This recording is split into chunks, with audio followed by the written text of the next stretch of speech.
Former Fulton County jail security officers are now facing jail time themselves after being arrested for allegedly providing contraband to inmates. The Fulton County Sheriff's Office announced the arrest of four contract employees: 34-year-old Laquana Bullard, 26-year-old Regina Harris, 24-year-old Anisia Celes, and 26-year-old Barisha Tate. All four are charged with supplying various forms of contraband, including cell phones and cigarettes, to inmates. In addition to contraband charges, Bullard is accused of sending explicit photos and videos to an inmate, while Tate is accused of engaging in activities with an inmate. The accused former employees all worked on the same two floors of the jail. Investigators have also connected four inmates to these crimes, charging them with conspiracy to commit a felony and possession of a prohibited item. Fulton County Sheriff Pat Labatt released a statement condemning the actions of the former employees, stating, quote, "These women unfortunately chose to be on the wrong side of the law by fraternizing with the residents. They will now have to face the consequences for their crimes they are accused of committing." The sheriff's office has also confirmed that this is an ongoing investigation and that additional charges may be forthcoming. So this is where we are at this moment in time. You were able to hear how all four women decided that they wanted to, sign up and do whatever it is that they needed to do in order to live by the law, to work directly in these facilities, all to turn to a life of crime and to mess up their own opportunity. At no point in time can a man be blamed for the reason why it is that these women decided to do what it is that they wanted to do. The examples that you see directly in front of you are other women throughout the years who have held a position of power or leadership. They, in one way, shape, or form, have decided that they wanted to use that power, wield it in the wrong ways. They decided that they wanted to walk the same path as many men before them have already done, wrote the blueprint, wrote the book on how to mess up an opportunity and how it is that you're going to be scrutinized and judged and held accountable. The difference is that you're looking at Black women. And for whatever reason, at this moment in time in history, you have fields of Black women feeling that they will not be criticized or scrutinized for the mess ups that they do.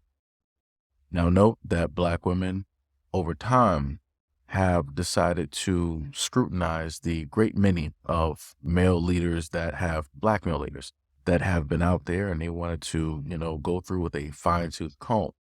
But oddly enough, whenever it is that you have Black women who are in leadership roles and they do the exact same thing that men have done throughout the years or the centuries or the eons that we have been doing this, you don't really hear the exact same tone. The, looking for a problem or trying to go through with a fine tooth comb. It's pretty much looked directly over. And the main point that I'm trying to get at is the fact that Black women don't realize that they are being used in order to showcase what a lot of people feel, that number one, women cannot lead, and number two, Black women cannot lead. And Black women seem not to understand that if one Black woman decides to do this, then all will be scrutinized the exact same way that they decide to do the exact same thing to Black men.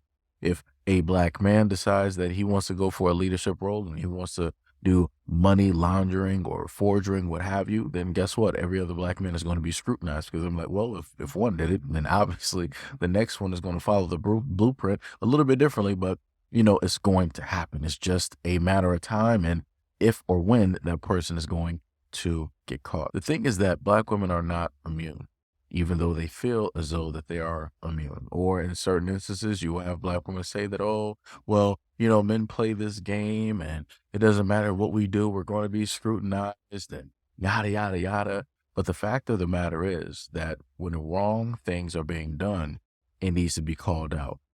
And a lot need to call this out more, because again, when the next Black woman decides to step into that seat or to try to vie for that position, the others out there are going to say, well, you saw what happened last time.